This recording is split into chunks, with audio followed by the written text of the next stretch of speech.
Atolpe presentation of RG Palma present. A Toolbox production with Baba Yaga Pictures. Flash Star Season 9, The Sparkle of Minds, created by RG Palma. The Beacon of the Light, Episode 3. At may sasabihin din ako sa inyo mga kaibigan. Ano yun, King Starson? Naninakawan din kami ng mga puganting hinahanap ninyo. At may sasabihin din kami sa inyo, King Starson at Master He-Man. Ano yun? Na handa rin kami makipagtulungan sa inyo para mahuli lamang ang mga sinasabi niyong salarin sa pagnanakaw dito sa buong isla. Maraming salamat kung ganun. Kaya sasama kami, mga Jedi, sa pagtugis dito. Okay. Pupuntahan natin ngayon ang kalapit isla nito ng aming bayan. Mahinala kasi kami na baka doon nagtatago ang mga pugante at dayuhan na nagnakaw ng mga kayamanan namin. Sana nga tama ang hula natin. Nandun sila sa kabilang isla. Mabuti lang, Master He-Man, bata yung King Tarzan. Tama ang hinala natin na dito nga sila nagtatago.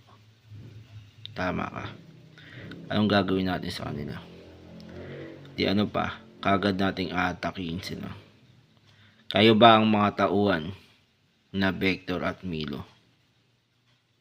Kami nga. Ako naman si King Starson at ito naman si Master He-Man. Alam niyo na kung sino kami. Ngayon, ang gagawin namin sa inyo ay aatakihin namin kayo hanggang sa mamatay kayo lahat. Sige, subukan nyo. Talaga. Qui-Gon, bata ng Joros.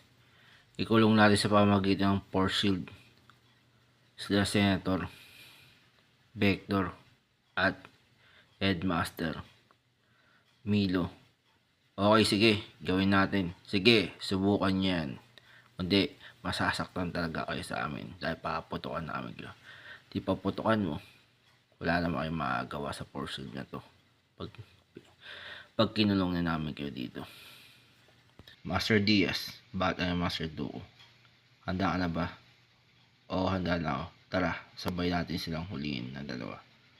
Okay ba? Sige. Buti na lang, maya-maya pa, tumating na rin ang piyersa natin dito sa isla ng San Rafael. Tama ka dyan, Captain Max Blue. Ngayon, anong gagawin natin dito? Kula Senator Vector at Headmaster Milo, Commissioner Asada. Di ano pa, padampot mo na yan sa mga tauhan natin para sa ganun mabulok na sila sa bilangguan. Yun pa lang. Sige, Commissioner. O guys, damputin na yan at ikulong kaagad sa headquarters para maidala natin sila sa Supreme Court. Sige po, Captain.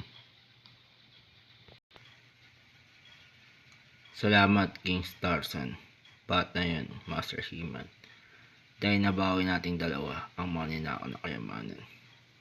Tama ka dyan. Tara, ibalik na natin to sa karyan natin. At siguraduhin natin, protekta natin sa susunod to para wala nang makakuha. Tama ka dyan, King Starson. Master Diaz, Master Duo. Kaming dalawa ni Captain Max Blue at ni Commissioner Gordon at ni Commissioner Asada ay nagpapasalamat dahil sa job well done at mission accomplished na ginawa ninyo. Kasama na rin ang mga padawan ninyo. Walang anuman yun, Commissioner Oscar Asada at Captain Max Blue. Hanggang nandito pa kami ni Master Diaz ay hindi kayo magsasawang tulungan kayo. Maraming salamat, Master Luke. Paano ba? Mauna na po kami. Kailangan namin bumalik ulit sa may Jedi Temple. Dahil Jack, papagalitan kami ni Master Yoda kapag nahuli kami ulit sa gagawin naming meeting ng Jedi Council. Sige ba? Mag-iingat na lang kayo. Kaya din, may the Force be with you. May the Force be with you sa inyo dalawa. And to be continued, and the end is near.